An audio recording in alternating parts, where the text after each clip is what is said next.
Warning, this podcast contains themes of extreme violence and murder. Subject matter may be offensive to some listeners. Discretion advised.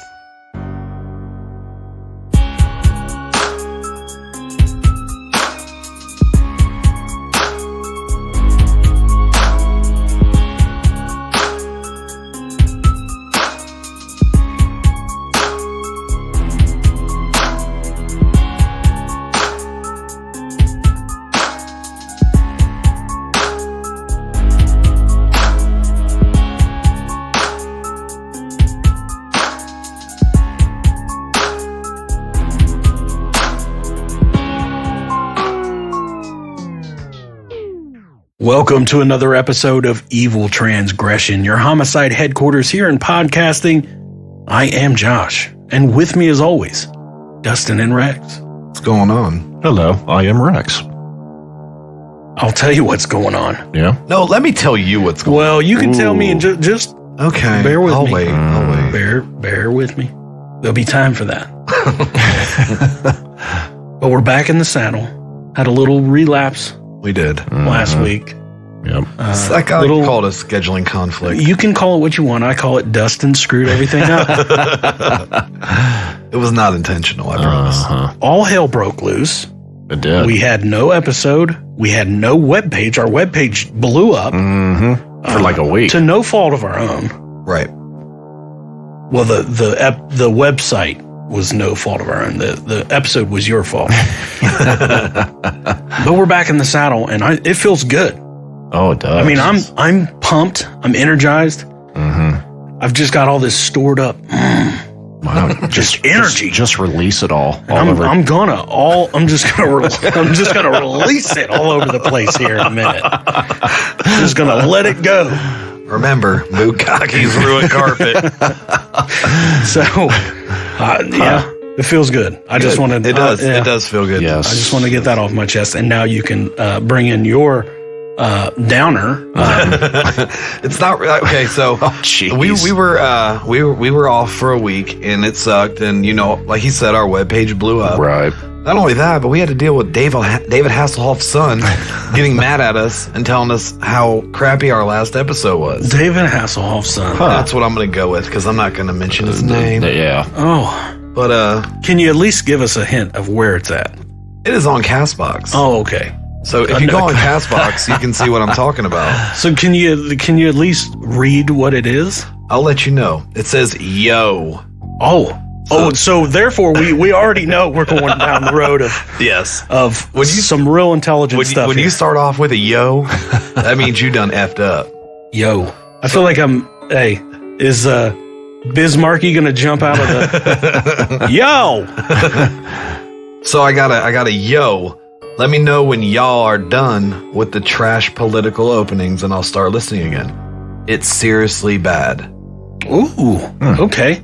I didn't know that it was really political when we were saying that we should fight for Ukraine, but hey. Right. I mean, I don't look at that as a Democrat or Republican thing. I look at it as an American thing. So suck it, but I'll bet you $1,000 he listens to this episode.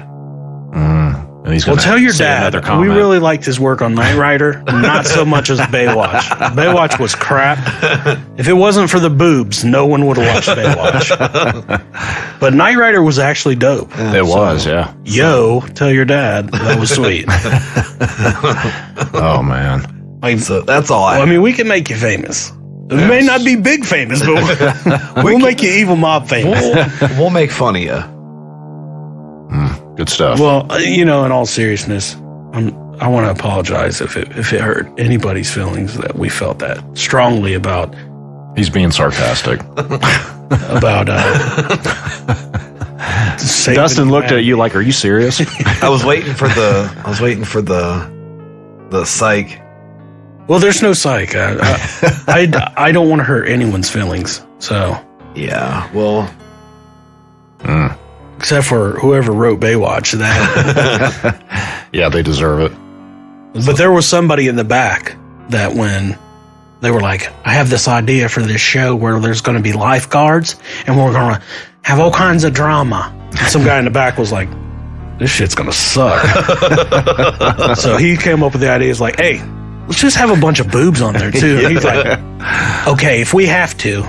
Boobs and have them running in slow motion. All right. Put the that was the guy that came up with it. The other guy was like, oh, this is a great show. Put the titties on there.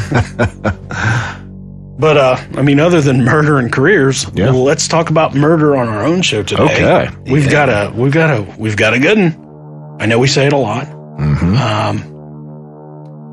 But I'm going to bring the heat with this one because this gentleman kills a lot of people in a span of 24 hours. Well, before you get into that, is there any evil facts for the day?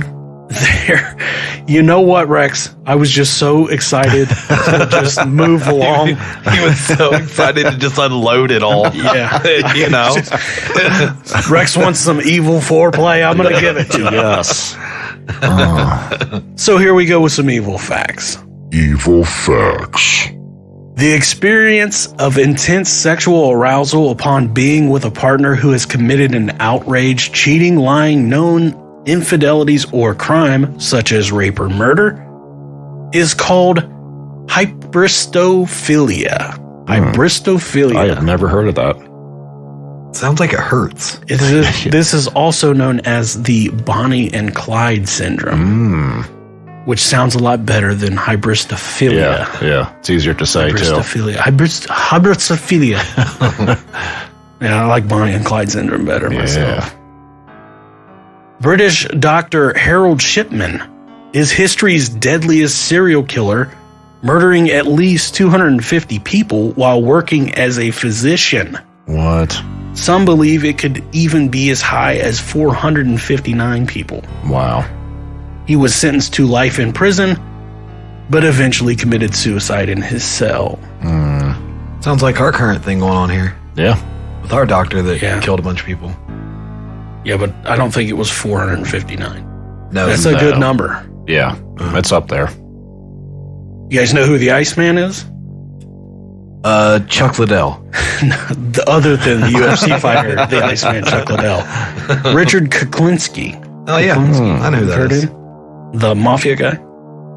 He killed a man and left his body in an oil drum outside of a diner just to see how long it would take for someone to investigate. Wow. He would order sandwiches from the place and sit on the drum while he ate. Oh, what? That's brutal. Yeah. Yeah. Well, the Iceman was not a very nice guy. He was not the nice man. That was corny. That was, hey, and guess what? I didn't even charge you for that one. So that is your evil facts for the day. Good stuff. So now that we've got that little tickle out of the way, Tickle it. let's go ahead and dive right in. What do we got? Today we have a gentleman by the name of Martin John Bryant. And if I'm being honest, at one time he was a handsome gentleman. Yeah. I mean, I don't think about the picture that we've looked at of his most recent face. Let's picture him before he does what he's gonna do. And he looks almost like a model. Interesting. So we should put both of those pictures out there on our website Side by side. see it. Yeah. So you can be like, oh yeah, oh my God, what happened to him? He's all fat and bald now. Yeah. So before we give away too many spoilers, buckle up, Evil Mob, as we discuss Martin John Bryant.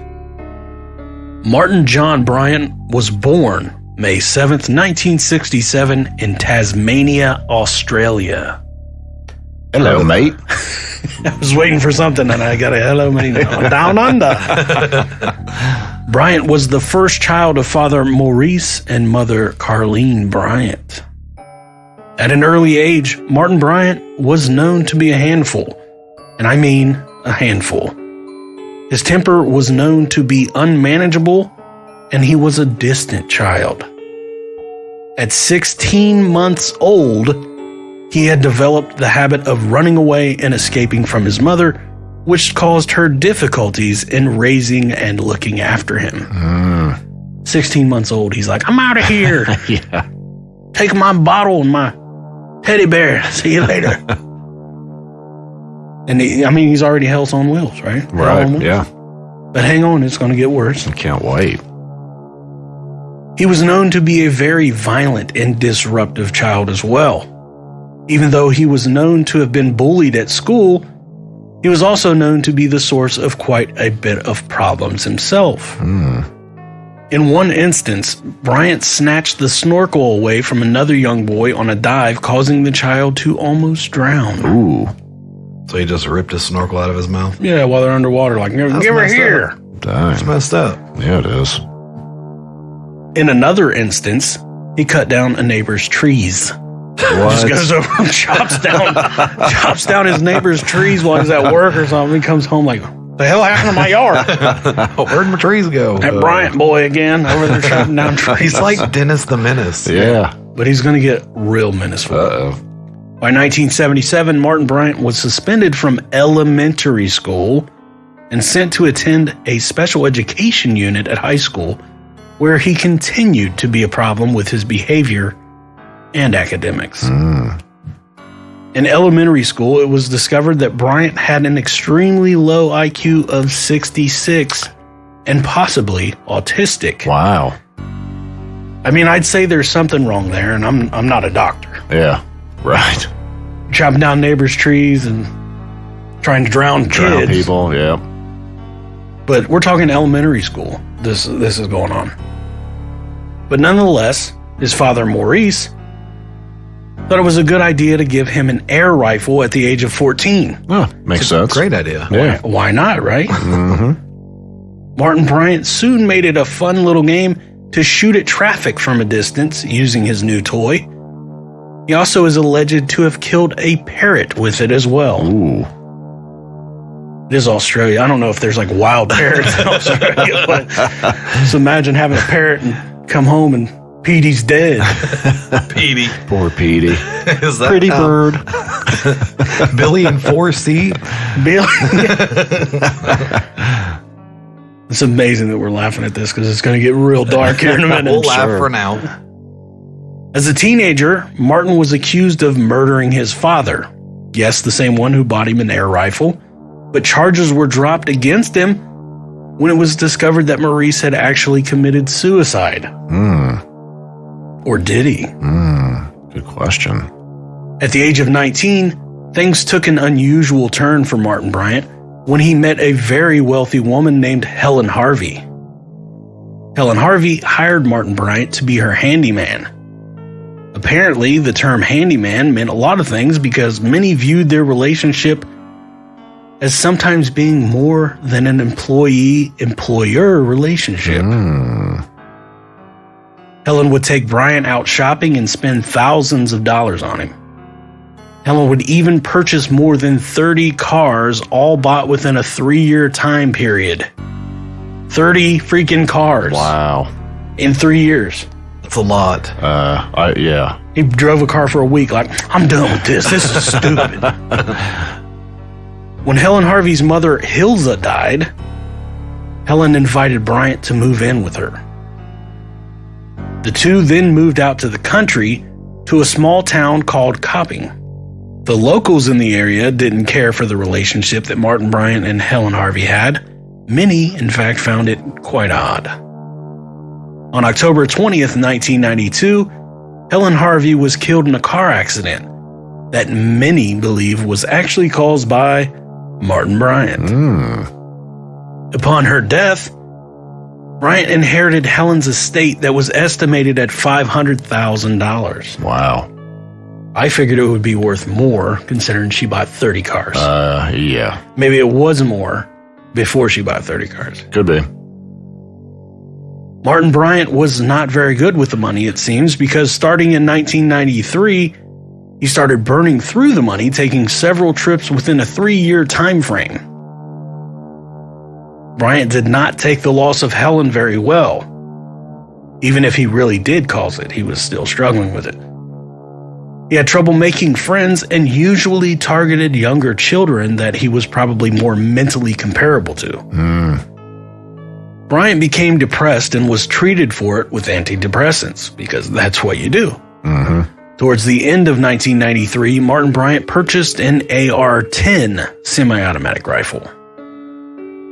He would eventually purchase an AR-15 rifle, an L1A1 self-loading rifle, and an automatic shotgun, a USAS-12. It's got some serious firepower. Oh, yeah. Sounds like it. Needless to say, the Parrots are in trouble now. Bryant made several trips to Port Arthur, which is a historical site in Tasmania, Australia. Port Arthur was once a convict settlement. From 1833 until 1853, Port Arthur was the destination for those deemed the most hardened of convicted British criminals, those who were secondary offenders having reoffended after their first arrival in Australia. So it's like the area where they send the worst of the worst. Oh, yeah. Well, at least that's what it used to be. Hundreds of years ago. During one of these visits to Port Arthur, Bryant purchased a large duffel bag. This duffel bag would come into play later on. On March 13th, 1996, 43-year-old Thomas Hamilton, a suspected pedophile, shot up a school in the Scottish town of Dunblane, killing 16 children and one teacher before taking his own life. It is strongly believed that the media coverage of this event, the Dunblane school shooting, is the trigger for what Martin Bryant does next. On April 28th, 1996, Martin Bryant's alarm clock went off at 6 a.m. And that is the first red flag of the day because Bryant's girlfriend at the time claimed that Martin never used the alarm clock. He's one of those guys. Like, I'm just going to get out of bed when I feel like it. Must be nice. I mean, he inherited $500,000, so he doesn't have to go to work, apparently. But nonetheless, Martin gets up and gets ready for the day. His girlfriend leaves to go visit her parents, and Martin prepares for destruction. Bryant leaves a short time after his girlfriend, armed with his weapons and the duffel bag full of ammunition. He drives around the area a bit, stopping to purchase a cigarette lighter, a cup of coffee, and some gas in a gas can. Good thing it ain't now. Yeah. Might have prevented him from doing it. He'd have just spent that $500,000. Yeah. But yeah, I got a cigarette lighter, a cup of coffee, and a gas can full of gas. Cannot be good. No. Too much caffeine is what I'm talking about. While in the gas station, he tells the attendant that he's headed out to do some surfing. That's the next red flag because the day was calm and surfing conditions were extremely poor. At 11:45 a.m., Martin Bryant arrives at the Seascape Cottage, which served as a bed and breakfast. The Seascape Cottage was a property that his father had tried to buy years ago, but a couple had beat him to it. This apparently had resonated with Bryant over the years. Martin walked inside the Seascape Cottage and murdered David and Nolene Martin, the couple who had actually purchased the property before his father could. So he killed him just for buying it before he could? Basically. Sounds like it. Bryant then gets back in his Volvo, he's driving a Volvo by the way, and drives to Port Arthur. He arrives around 1:30 p.m. After parking his car, he enters the Broad Arrow Cafe carrying his large duffel bag. The Broad Arrow Cafe is a small cafe on the site which had about 60 to 70 occupants at the time. Bryant orders a meal and sits outside on the deck to eat it. While he eats, he carries on a few conversations with other visitors about random things, just apparently acting normal. I mean, that's just going to eat my...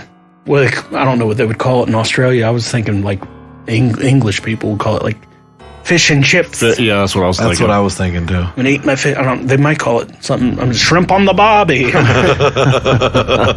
I hope not. When he's done with his food, Martin Bryant walks back inside the cafe, sets down his duffel bag, pulls out his AR-15, and opens fire on 2 Malaysian tourists, killing both instantly. Wow. In the next 15 seconds, 10 more people were shot and killed with an additional 10 wounded. With just 17 rounds fired. Do the math there, fellas. It's reported 12 people killed already and another 10 injured. So 22 people hit with 17 rounds. That's crazy. Some good shooting. That means rounds were passing through folks and hitting others. Yeah. Was he shooting? What was that with his AR? Yes. Bryant then walks out of the cafe and toward the gift shop where he kills 8 more people and injures 2 more. And this is the worst part. People hear the gunshots outside in the parking lot and gather around because they think it's a historical reenactment. Oh, no. What? Yeah. Wow. Carol, come on over here. I think they're doing a show. They're doing a show over here. I mean, that is tragic. Yeah. Like it's funny, but it's not. Yeah. I mean, yeah, it's funny, like, because we've made. I probably did it with my own by acting like I was telling Carol. But I mean, these people are like, "Oh, cool! It must be because we're at a historical site about criminals. Must be a reenactment. Everybody come over here. We got to see the show." Bryant notices the group gathering and opens fire on the crowd, killing 4 and injuring 6 more. Jeez. Bryant then switches to his L1A1 rifle and gets back in his car. So we're already at 24 dead and 18 injured at Port Arthur, not counting the couple at the cottage. So 26 dead and 18 injured. That's a hell of a body count already. Oh, yeah. We're just getting started. So Bryant, now back in the car with his L1A1, drives 300 yards down the road, that's not very far, towards a toll booth where he spots a mother and her 2 children. He stops the car and kills the mother and one of the children. Wow. Jeez. The other child, Elena, takes off running, but he chases her down and kills her too. That's freaking brutal. Yeah. By the way, the kids are 6 years old and 3 years old. Wow. 29 dead and 18 injured. Martin Bryant gets back in his car and drives another 200 yards to the toll booth where there's a gold BMW blocking it, like blocking so he couldn't get out. Bryant argues with the occupants of the car before killing all 4 of them. Jeez. Wow. Then grabs his weapons, the fuel he purchased earlier, and a set of handcuffs, and puts them in the BMW. Another car pulls up at this time and Bryant opens fire on it, injuring the driver. So we're now up to 33 dead and 19 injured. That is crazy. 33 people dead, 19 injured. And this is quick. I mean, it's not like, he's spent all day here. This is quick. Yeah. So he's now at the point where he's just killing everybody he sees. Yeah. He stopped the car to kill a woman and a 6-year-old and a 3-year-old. Right. He's unhinged. Bryant gets in the gold BMW and drives off, leaving behind his shotgun and hundreds of rounds of ammunition in his Volvo. That might be a good thing. Bryant left Port Arthur and traveled up the road to a nearby service station where he cuts off a white Toyota Corolla. Inside was Glenn Pierce and his girlfriend Zoe Hall. Bryant exited the BMW and walked up to the couple's car where he forced Glenn out of the car and into the trunk of the BMW. Bryant then turned his weapon on Zoe and shot her 3 times, killing her. Wow. 34 dead and a hostage. Bryant drove away with Glenn in the trunk, heading back towards the Seascape cottage. Along the way, Bryant fired several shots at passing motorists traveling the opposite way. He's just firing. Where are the cops at? Keep in mind, like when I hear this, like when I'm reading this story and when I originally did the research on it and I'm thinking about it, Like, I picture this at like nighttime now. Like, he's driving back and it's dark out. And bro, he arrived back at the cottage at 2 p.m. Jeez. This is the middle of the day. So like I said, my mind, as I'm hearing it, I'm thinking it's like nighttime. He's driving, shooting at cars. Because that was my thought. Like, bro, how haven't they caught this dude, caught up to him yet? But keep in mind, again, this was all quick. Like, you have a massive crime scene at Port Arthur where there's 30 people dead. So I'm sure a lot of the tension is there, and he's leaving that way. But, you know, that was my thought, was where's the police? Right. Because this is the middle of the day. So arriving back at the cottage around 2 p.m., Bryant forced Piers out of the trunk and took him into the cottage, where he handcuffed him to the stair rail. He then went outside and set the BMW on fire with the can of gas. About this time, 2 officers finally arrived at the seascape in response to shootings, and Bryant fired upon them, forcing them to take cover in a nearby ditch. Like, 2 officers get out of the car, like, what's going on? And he's like, and they're scattering and dive down into a ditch. And he's basically keeping them hunkered down in this ditch. Wow. Bryant retreated inside the seascape cottage. Around 2:10 p.m., a woman working for the ABC network was calling around to local businesses to get information on the shooting when she rang the seascape cottage. Just randomly.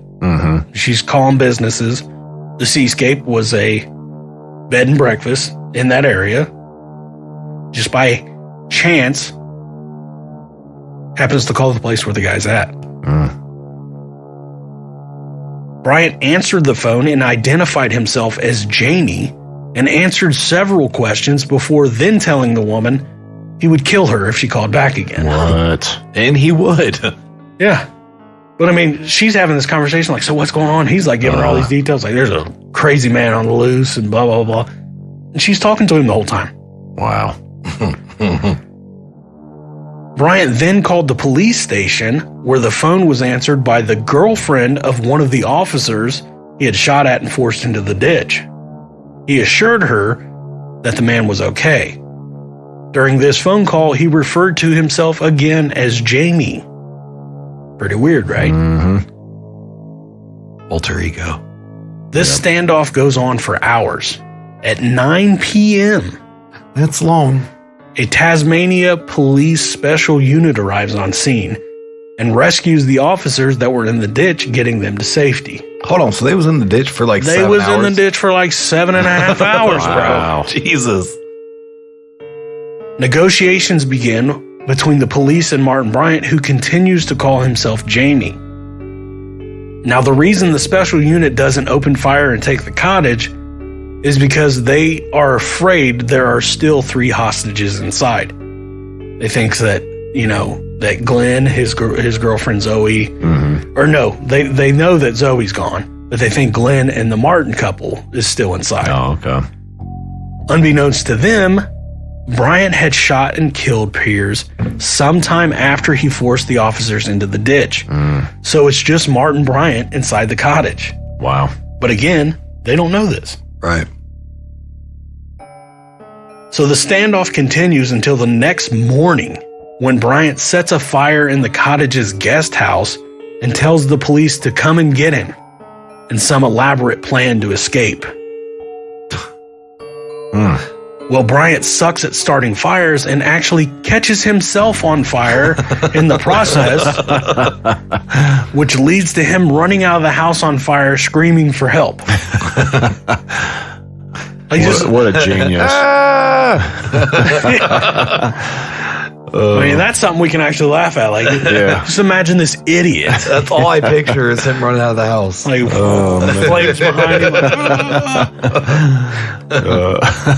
That's great. The police take his burning clothes off and arrest him. His body count was a grand total of 35 victims. Wow. If this isn't bizarre enough yet, prepare yourself for a world of strange. When the police interrogates Bryant, he tells them the details of the shootings, but many of the details were wrong, which meant he was either lying or mentally incapable of recalling the events.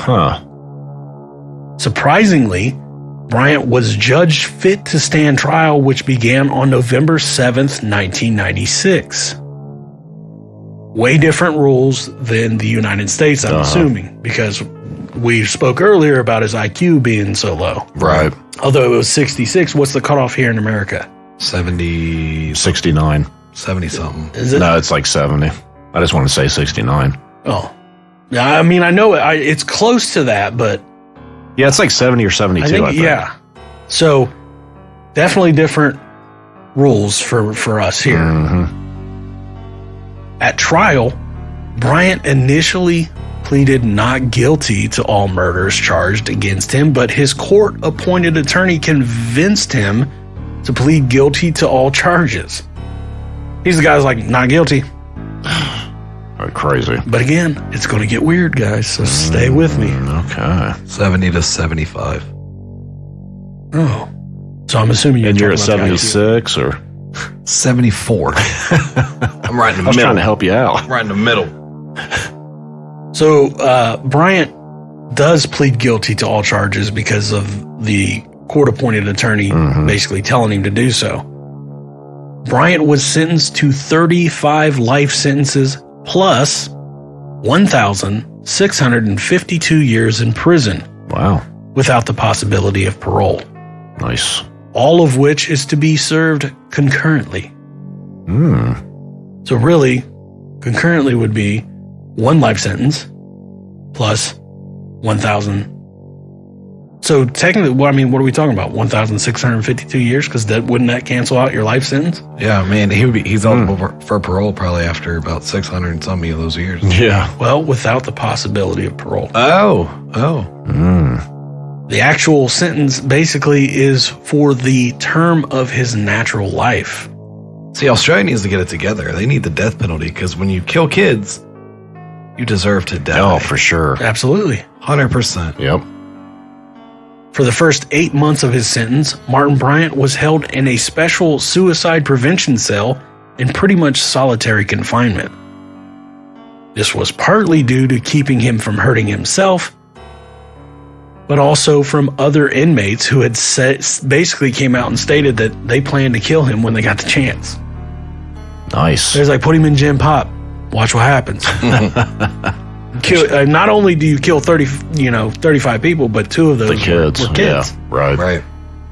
And again, we're in America.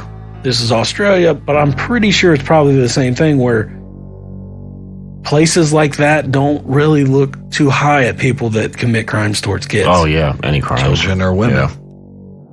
On November 13th, 2006, Bryant was moved into a secure mental health unit inside the prison.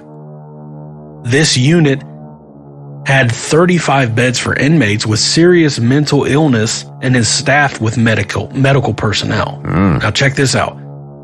In this unit, which keep in mind is full of seriously mentally ill patients, inmates are not locked down and can come and go from their cells. What? So they can just wander around in this unit. Wow. 35 of them that are all Crazy. mentally ill. Yeah. You don't find it weird that it's 35? That is pretty odd, isn't it? Look at you. Weird, right? Man, I That didn't is even weird. know that. Yeah. I mean, I never looked at it that way. That's amazing. 35 beds? Way to go, Dustin. A little higher learning. Now, the outside is locked down with a 3-wall perimeter that is patrolled by guards, but they're allowed to walk around inside amongst each other. During his incarceration, Martin Bryant has attempted suicide a total of 8 times. And not one time succeeded? Nope. That's baloney. It is. The most recent time was on March 27th, 2007, where he tried to slash his own throat with a razor blade. He was briefly hospitalized, but returned back to prison. As of January of 2022, Martin Bryant is housed in the maximum security Risdon Prison near Hobart. The motive for the massacre is still relatively unknown. It is believed only his lawyer was ever aware of the real reason, which, like we mentioned, was more than likely the media coverage the school shooting in Dunblane received. Martin Bryant's massacre at Port Arthur led the Australian government to establish new strict gun laws in their country. But we're not done just yet. Uh-oh. What would a story like this be without conspiracy theories? This is where it gets downright spooky. I love spooky. Before the Port Arthur massacre, many people cited Australian politicians predicting that only a massacre involving dozens of fatalities would spark a massive gun control legislation. I see where this is going. Need more strange coincidence? That happens here. Right. Several hospitals in Tasmania had put emergency plans into place days before the massacre. Helicopter pilots were readily available on the day of the massacre, and a 22-body morgue track was recently made available in Port Arthur, and that a number of news reporters were already present for a World Press Convention. Bryant's mentally impaired state would have rendered him unable to do what they believe the following: shoot 32 people in the Broad Arrow Cafe and the gift shop with 29 gunshots in under 90 seconds. So you're thinking he had some help? Reloading his rifle after firing 29 shots, the 30th bullet would have been left in the breech, allowing Bryant to shoot someone if caught unaware, something the mentally impaired Bryant probably would not have been able to remember. He reloaded before he had to reload. He was also firing from the hip, which a lot of people would say is a difficult position that required firing with the right hand, but Bryant was actually left-handed. Really? There were physical descriptions regarding the shooter that did not match those of Bryant.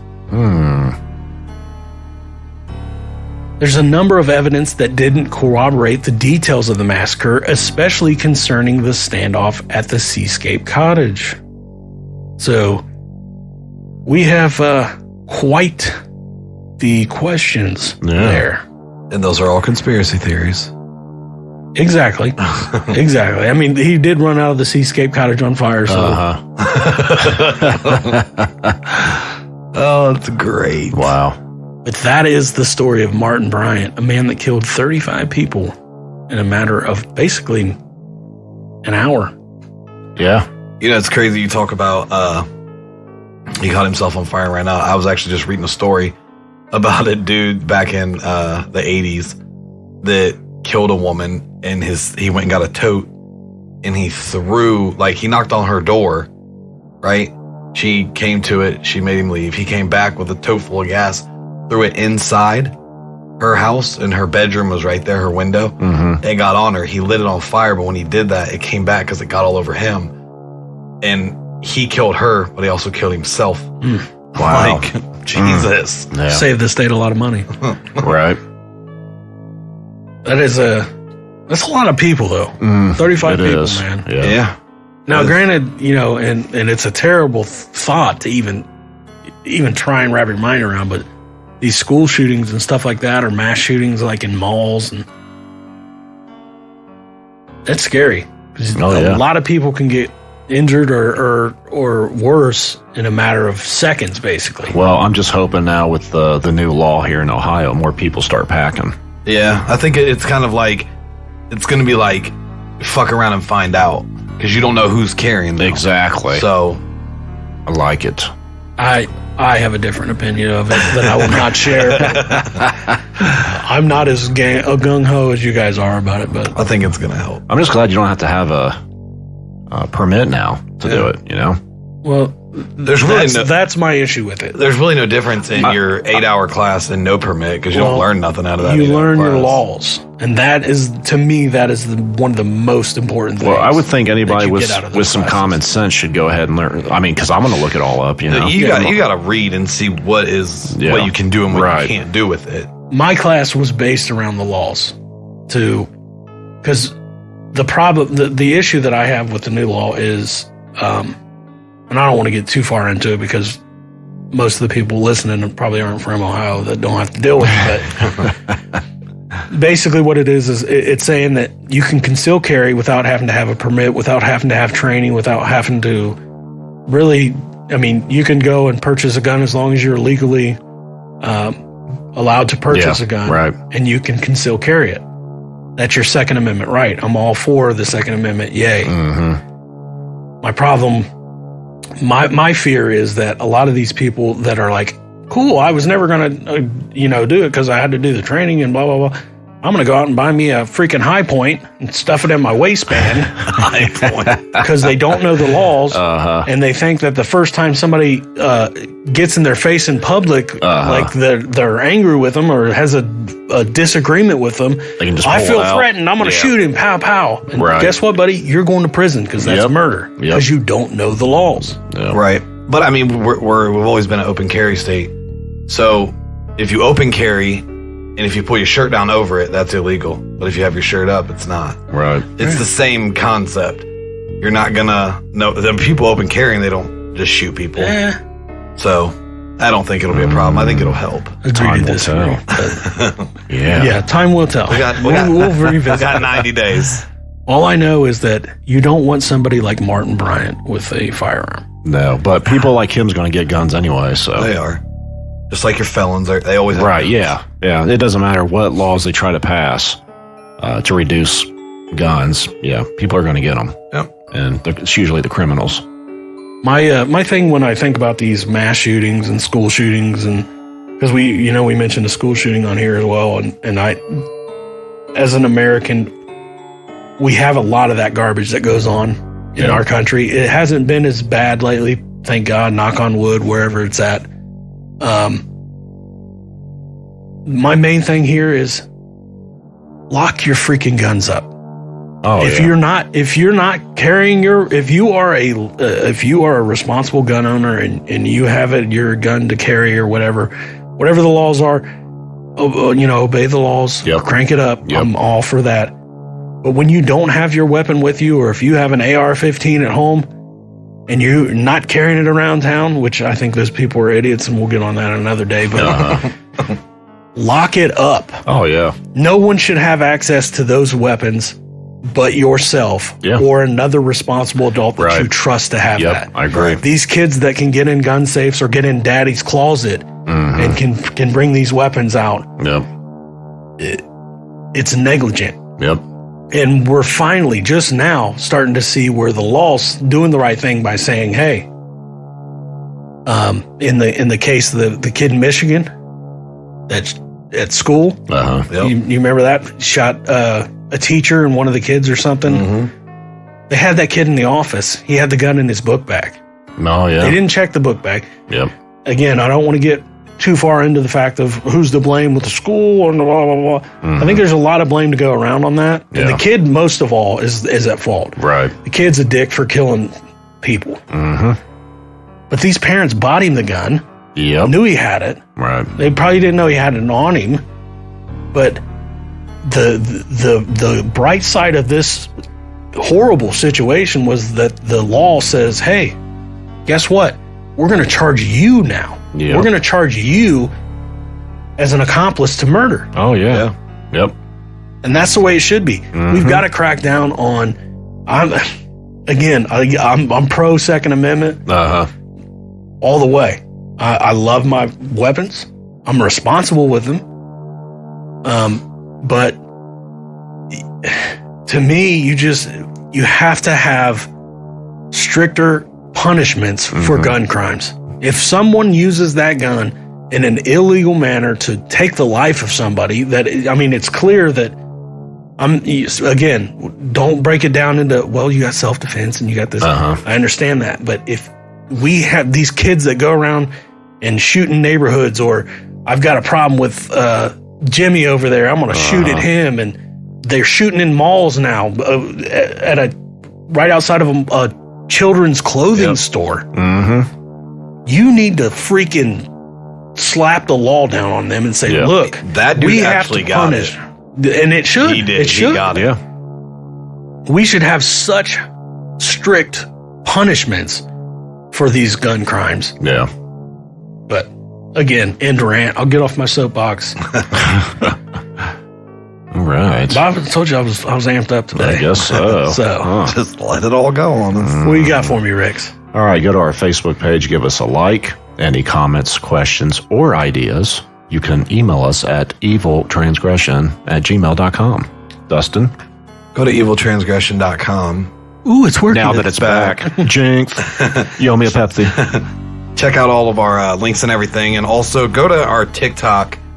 It is at Evil Transgression. So go there. You'll see a new video by the time you hear this. You'll see a new video on TikTok. So go check that out. Leave us some reviews. Go to Castbox. Fucking go off on Hasselhoff's son because he's a douche. Still got he's really eating them up.